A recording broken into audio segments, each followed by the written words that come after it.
ನಮಸ್ಕಾರ ಸ್ನೇಹಿತರೆ, videos for ಪಬ್ಲಿಕ್ಗೆ ಎಲ್ರಿಗೂ ಸ್ವಾಗತ.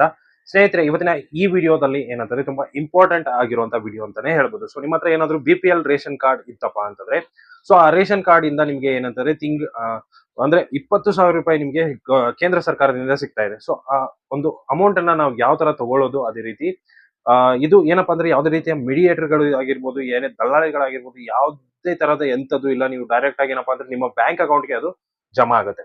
ಸೊ ಹಾಗಂತಂದ್ರೆ ನಾವು ಅದನ್ನ ಯಾವ ತರ ಅಪ್ಲೈ ಮಾಡ್ಕೊಳ್ಳೋದು, ಅದೇ ರೀತಿ ಏನೆಲ್ಲ ಡಾಕ್ಯುಮೆಂಟ್ಸ್ ಬೇಕು, ಏನೆಲ್ಲ ಅರ್ಹತೆಗಳು ಇರಬೇಕು ಅನ್ನೋ ಕಂಪ್ಲೀಟ್ ಡೀಟೇಲ್ ಅನ್ನು ನಾನು ನಿಮಗೆ ಈ ವಿಡಿಯೋದಲ್ಲಿ ತಿಳಿಸ್ಕೊಡ್ತಾ ಇದ್ದೀನಿ.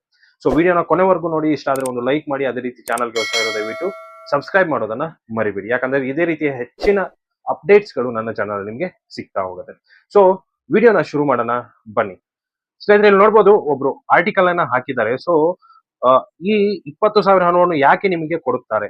ಸೊ ಹಣ ಹಾಗಾದ್ರೆ ಯಾಕೆ ಕೊಡ್ತಾರೆ ಸರ್ಕಾರದವ್ರು ನಮ್ಗೆ? ಸೊ BPL ರೇಷನ್ ಕಾರ್ಡ್ ಎಷ್ಟೋ ಇದೆ ನಮ್ಮ ದೇಶದಲ್ಲಿ, ಹಾಗಂತಂದ್ರೆ ಯಾಕೆ ಕೊಡ್ತಾರೆ? ಸೊ ಇಲ್ಲಿ ನೋಡ್ಬೋದು ನೀವು, ಬಡತನ ರೇಖೆಗಿಂತ ಕೆಳಗಿರುವ ಕುಟುಂಬದ ಮುಖ್ಯಸ್ಥ ಮರಣ ನಂತರ ಒಂದು ಬಾರಿ ಸಹಾಯಧನವನ್ನು ನೀಡಲಾಗುವುದು. ಅಂತಂದ್ರೆ ನಿಮ್ಮ ರೇಷನ್ ಕಾರ್ಡ್ ಅಲ್ಲಿ ಮುಖ್ಯಸ್ಥರು ಅಂತ ಯಾರು ಇರ್ತಾರಲ್ಲ, ಸೊ ಅವ್ರು ಯಾರಾದ್ರೂ ತಿರ್ಕೊಂಡಿರೋದಪ್ಪ ಅಂತಂದ್ರೆ, ಸೊ ಅವರಿಗೆ ಏನಾಗುತ್ತೆ, 20,000 ರೂಪಾಯಿ ಡೈರೆಕ್ಟ್ ಆಗಿ ಬರುತ್ತೆ. ಸೊ ಏನೆಲ್ಲ ದಾಖಲಾತಿಗಳು ಬೇಕಪ್ಪ ಅಂತಂದ್ರೆ, ವಾಸಸ್ಥಳ, ಅದೇ ರೀತಿ ಮರಣ ಪ್ರಮಾಣ ಪತ್ರ ಮತ್ತೆ ರೇಷನ್ ಕಾರ್ಡ್. ಸೊ ಇದಷ್ಟು 3 ಡಾಕ್ಯುಮೆಂಟ್ಸ್ ಗಳು ಬೇಕಾಗುತ್ತೆ.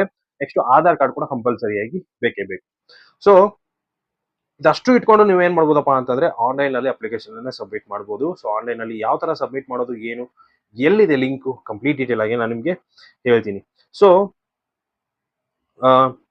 ಅವ್ರು ತೀರ್ಕೊಂಡಿರ್ತಾರಲ್ಲ, ಸೊ ಅವ್ರ ವಯಸ್ಸು ಕೂಡ ಏನಿರ್ಬೇಕಂದ್ರಪ್ಪ ಅಂತಂದ್ರೆ 18ಗಿಂತ ಜಾಸ್ತಿ ಇರಬೇಕು, ಅದೇ ರೀತಿ 59ಕ್ಕಿಂತ ಒಳಗಿಡಬೇಕು. ಸೊ ಆವಾಗ ಮಾತ್ರ ಅದೇನಾಗುತ್ತೆ, ನಿಮ್ಗೆ ಅನ್ವಯ ಆಗುತ್ತೆ. ಸೊ ಇಲ್ಲಿ ಒಂದು ಲಿಂಕ್ ನಿಮ್ಗೆ ಡಿಸ್ಕ್ರಿಪ್ಷನ್ ಅಲ್ಲಿ ಸಿಗುತ್ತೆ, ಬೇಕಂತಂದ್ರೆ ನೋಡಿ. ಸೊ ಅದ್ರ ಅಪ್ಲಿಕೇಶನ್ ಲಿಂಕ್ ಕೂಡ ನಾನು ನಿಮ್ಗೆ ಡಿಸ್ಕ್ರಿಪ್ಷನ್ ಅಲ್ಲಿ ಹಾಕಿದ್ದೀನಿ. ಸೊ ಇದೇನಪ್ಪಾ ಅಂತಂದ್ರೆ ಅಪ್ಲಿಕೇಶನ್ ಒಂದು ಲಿಂಕ್ ಇದು. ಸೊ ಇಲ್ಲಿ ನೋಡಬಹುದು, ಆಧಾರ್ ಕಾರ್ಡ್ ಕೇಳುತ್ತೆ, ಕನ್ಸೆಂಟ್ ಕೇಳುತ್ತೆ. ಸೊ ಆಧಾರ್ ಕಾರ್ಡ್ ಎಲ್ಲ ಹಾಕ್ಬಿಟ್ಟು ನೀವು ಅಪ್ಲಿಕೇಶನ್ ಅನ್ನ ಪ್ರೊಸೆಸ್ ಮಾಡಬೇಕಾಗುತ್ತೆ. ಸೊ ಲಿಂಕ್ ನಿಮಗೆ ಡಿಸ್ಕ್ರಿಪ್ಷನ್ ಅಲ್ಲಿ ಸಿಗುತ್ತೆ. ಸೊ ಇಂಪಾರ್ಟೆಂಟ್ ಏನಪ್ಪಾ ಅಂತಂದ್ರೆ, ಇದು ನಿಮಗೆ ರೇಷನ್ ಕಾರ್ಡ್ ಇದ್ದ ಏನಪ್ಪಾ ಅಂತಂದ್ರೆ 20,000 100% ಆಗಿ ಬರುತ್ತೆ. ಸೊ ಯಾರಾದ್ರೂ ಆದ್ರೆ ಮುಖ್ಯಸ್ಥರು ತೀರ್ಕೊಂಡಿದ್ರೆ ಮಾತ್ರ. ಸೊ ಇದೊಂದು ಸಿಂಪಲ್ ಅಪ್ಡೇಟ್ ಅಂತಾನೆ ಹೇಳ್ಬೋದು ನಿಮ್ಗೆ. ಸೊ ಇನ್ನು ಯಾರಿಗೆಲ್ಲ ಗೊತ್ತಿಲ್ಲ, ಸೊ ಎಲ್ಲ ವಿಡಿಯೋನ ಶೇರ್ ಮಾಡಿ. ಸೊ ಎಲ್ರಿಗೂ ಗೊತ್ತಾಗ್ಲಿ ಈ ಒಂದು ವಿಡಿಯೋ ಅಂದ್ರೆ ಈ ತರ ಒಂದು ಕೂಡ ಒಂದು ಯೋಜನೆ ಇದೆ ಅನ್ನೋದು ಗೊತ್ತಾಗ್ಲಿ ಅಂತ ಕೇಳ್ಕೊಳ್ಳೋದಕ್ಕೆ ಇಷ್ಟಪಡ್ತೀನಿ. ಸೊ ಸಿಗೋಣ ಮುಂದಿನ ವಿಡಿಯೋದಲ್ಲಿ ಅಂತ ಹೇಳ್ತಾ, ಥ್ಯಾಂಕ್ ಯು ಸೋ ಮಚ್.